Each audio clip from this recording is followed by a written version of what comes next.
Wyrmgold Mayhem. This is our channel all about board games, and more board games. First, I want to apologise for our absence on our YouTube channel over the past few months. We have been away travelling, but we are back now and ready to start again. We've got a few videos lined up. This is our first video. It's a spooky Halloween episode, and we're going to be doing our top 5 Halloween games. Yes. And we also, this is part 1 of 2, because we're going to do a family version of this as well, which we'll probably put out tomorrow. But yeah, this is basically sort of more advanced adult games. Yeah, some of them we do play with our kids, but it's more based on what we enjoy, not what our kids enjoy. Yes. Yeah. Yep. So, do you want to start? Yeah. Okay. Number 5. So number 5 is a new game we've literally only just got recently, and it's called Don't Go In There. It's a really cool little box, like big game in a little box. You get a tiny little box and it converts into a spooky haunted mansion dice tower. And basically the whole game is about trying to sort of, you're kids and you're exploring this haunted house, trying to push your luck and not get cursed. The whole game you're trying to score the lowest score possible.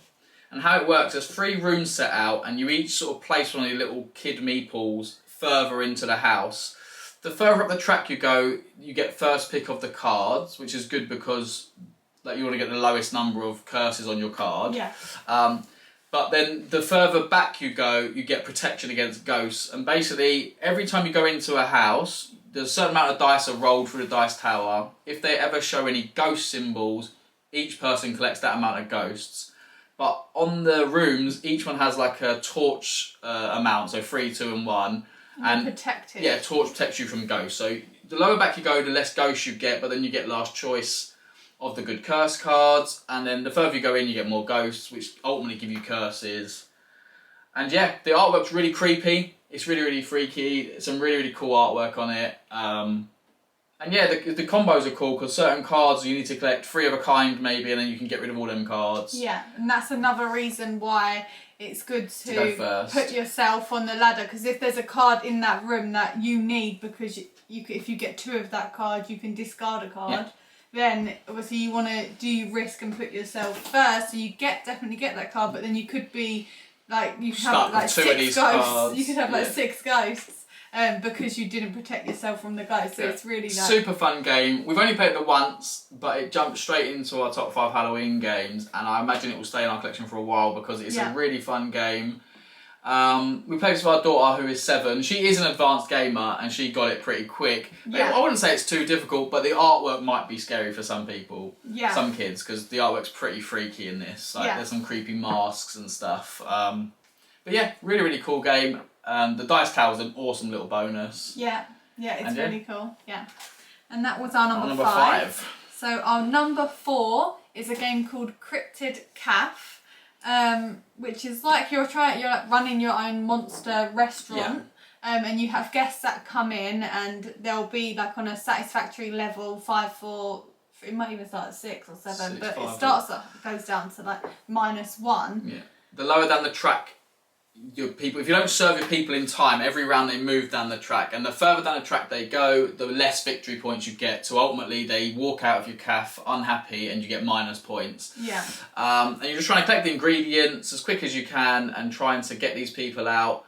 The way you get ingredients is a pretty cool mechanism. So there's like a main sort of chef board, and there's 3 slots under each ingredient, and you're placing your sort of meeples on there in order. But you can pay to jump other people if you're in the last space. Yeah. But if you're in the last space and no one goes in front of you, then you only end up with 1 ingredient and you don't get to jump. Yeah. And you needed 3, and it's a really good little balance. We played this with the kids, and we sort of play a basic version of it. Yeah. But there is a lot more going on. Like the actual strategy on the chef board is probably something the kids don't delve too deep into, but there is a huge strategy element into where you place stuff and how you place it.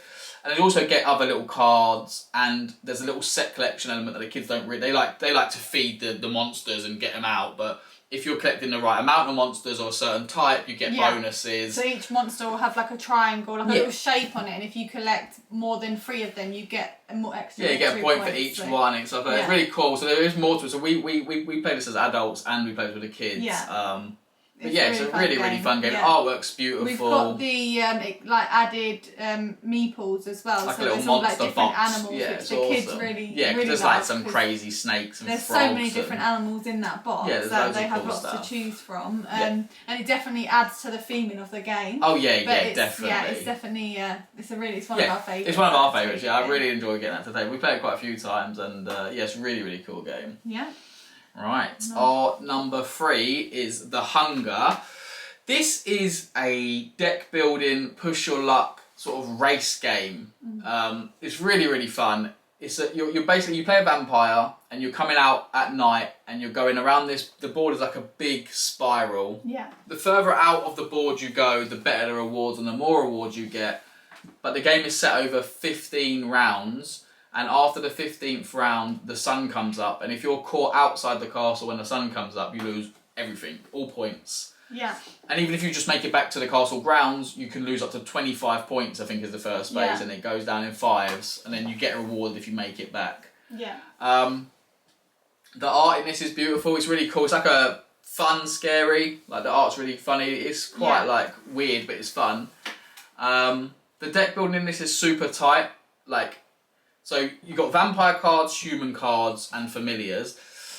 The vampire cards let you move, like mostly give you speed to move around. The human cards give you victory points, but they also give you, most of the time, give you 0 or minus speed. So you're sort of trying to balance getting more victory points, but not clogging your deck up full of humans, because then you could end up with 0 points on the way home, and you can't get back in time and end up losing everything. That is what we usually do. We haven't figured out. That's what we still struggle with. We're not very good at it. We like it. We're not very good at it. We're not very good at it. When it comes to racing back, we put too many humans in our card, and then we'll be like, pull out our free cards. They'll all be humans. We have no movement, and we get You're stuck outside. And that is how it's always played for us. Your familiars and there's a few other cards that let you discard humans. So as soon as you get a human, you usually get the victory points straight away. So they can be discarded and they still count towards any end game goals, which is good. They go into like a digest pile. Yeah, so you're trying to get rid of them, but there's not loads of cards that let you get rid of them. So it is always fun. The end game is, like I said, it's one of our favourite end games of any game because it's always really exciting, always really funny. Yeah. Because like you realise, you think 15 rounds is long, but all of a sudden it's like you're on the last 3 and you're like, oh my god, I haven't started heading back yet. It goes so fast, and it's really hard to gauge when is the right time to go back, especially if you go right out. So if you go to the very last space there's a labyrinth. There's you can get a rose, which is really good. Yeah, because every round you get 2 victory points. Just every round you get 2 victory points, and it's really good. But then you've got all of them spaces to get back, and it's just really hard. Yeah. And the missions are cool. There's a lot of end game scoring things you can pick up along the way. All the board has little bonus spaces. Some of them have digest spaces. There's churches and other places where you can go and digest certain types of humans on. But you're trying to balance that the whole way. It's just a really fun game. I don't hear many people talking about this, and it's so good as well. It's a really good game, and as far as deck building goes, it's probably the strongest deck building game we've played. I've played other deck builders that are good, but your deck, it doesn't show. It's really important. Yes, your deck is so important to get that right. So important to get it right. The balance is so it's just from tiny bit you could end up losing everything, and it's really good. Yeah. We love this. Yeah, we really love this game. It's definitely. That is number 3, The Hunger. So number 2, I might not pronounce this right, is Pagan Fate of Roanoke. Roanoke, yeah. Which is a 2-player game. Which it's not been in our collection long, but we really enjoyed it. I've played it 4 times already. One plays a witch and one plays a witch hunter. I'll let you go into the details. So basically, you start the game opposite each other, and you put 12 villagers out, and then the witch in secret finds out which of those villagers is the true witch. And the witch hunter is trying to find the true witch and kill her before the end of the game, and the witch is trying to put certain amounts of favour on this witch and then complete an enchantment, and she wins the game. It's really hard to try and bluff each other. Because in order for either the witch to win or the witch hunter to win, you have to put one of your steps is to put 3 tokens on the actual witch.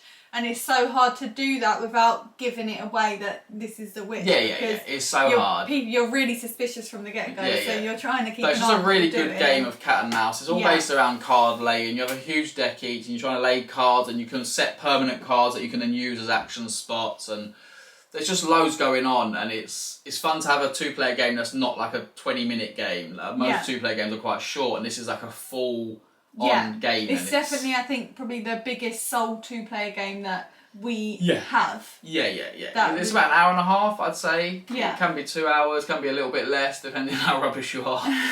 but it's really fun. Like, the artwork is this really old 1800s Salem, like really dark. Everything's shadowed really darkly, and it's really, really cool. But we love it. Like, it jumps straight in. We played it and we're like, well, this is super fun as a 2-player game. Really good, And brilliant game. And this one again is a hidden little gem. I don't hear loads of people talking about it, and it's not up there in the limelight. No, I haven't but seen really, really anyone. good. Really. Number one is just like, it came into our collection only a week ago, and it's already been played 3 or 4 times. And it's called Monsters on Board.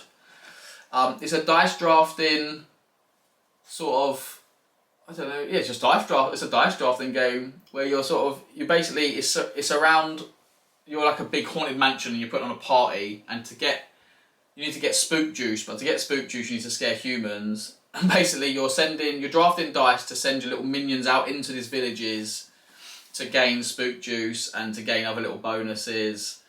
And it's just really cool. The components are amazing. The artwork is very Hotel Transylvania. Yeah, I was going to say the theming wise is very like Hotel Transylvania, which made our kids fall in love with it. Yeah, they love it, and we love it. Just actual. We did manage to grab the Kickstarter edition, so so we've got the deluxe component, which are really cool. Really cool. Yeah, like even like your little coin marker for when you buy stuff is a little hand coming out of a grave, and you get these little minions and little rune stones that you move along, and there's loads going on. So the colours of your dice let you move certain people, but then each dice has a number and little symbols, and each symbol lets you do different things, and then there's loads of little end game that you can maybe have 3 6s in a row, and loads of different stuff like that. There's tons going on.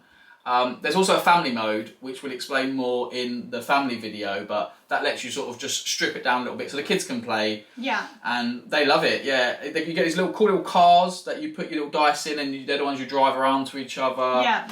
And just everything. All the dice, so the dice are colours and they match the coloured miniature people, that like move zombies around. And stuff, so you've got like a werewolf, a witch, a skeleton, Frankenstein, an octopus, some pink octopus thing. Yeah, and then the dice match that. So depending on what dice you draw, that'll be the character that you move along. Yeah. And each colour character gives you different things. So the green gives you spook juice, and then the yellow lets you move your dice like either. And there's a really cool element because once you've done all your movement, all your dice, you then move 3 of your dice onto like it's called your Spider Jack area, and you sort of do that. And that's where you do a lot of your end game stuff. But on the Spider Jack area, it has its own 3 individual dice that start on 1. Yeah. And at the end of the game, the first thing you do is you remove any dice that have not been. So there's 6 spaces along each one. If your dice is on 3, you remove 3 dice. Yeah. And like I did the first game we played, I put loads of green dice on, got my green guy to the end, and I would have had like 30 points, but I forgot to move my Spider Jack dice up. If you get your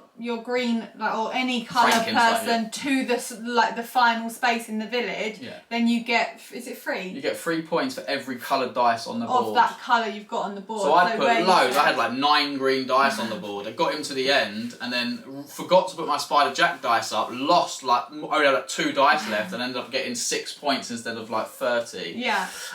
So there's loads going on for like the adults. There's a lot you have to think about. It's not just get your dice and move your people. Yeah. There's so many different things that you can score on, and it's trying to find the balance of how you want to work it. And theming, it is the best Halloween themed game. It's all about you're about to put a Halloween party on. You need to get some spook juice for the guests, and it's literally all about Halloween. It's super fun. We've got the expansion as well, which is all about feeding them. It's like an added extra where you can add on like tables and you have to try and feed the monsters. We haven't tried that yet, but that looks really cool. Yeah. It was an instant favourite. It came in and probably in my top 10 of all time games. Yeah, it's a really good fun game. Yeah. Another one because that was our number 1. Another one that we haven't actually put on the list, but I definitely. It's the Halloween game. This should be in there. We just don't own the copy ourselves. Yeah. And also, we wouldn't get to play it a lot on our own. No, but it's Blood on the Clock Tower. We actually have this booked for Halloween night, so we are going to our local board game cafe, Shuffle, and we are taking part. They've put on a Blood on the Clock Tower event, so there'll be 20 of us and we're playing. We have put a video up on this, so if you want to go and check it out, you should go and check it out. But it's definitely the best Halloween game. Oh, for a Halloween party, it is so good. If you can get 20 people, then definitely grab that game and put it on because it's unreal.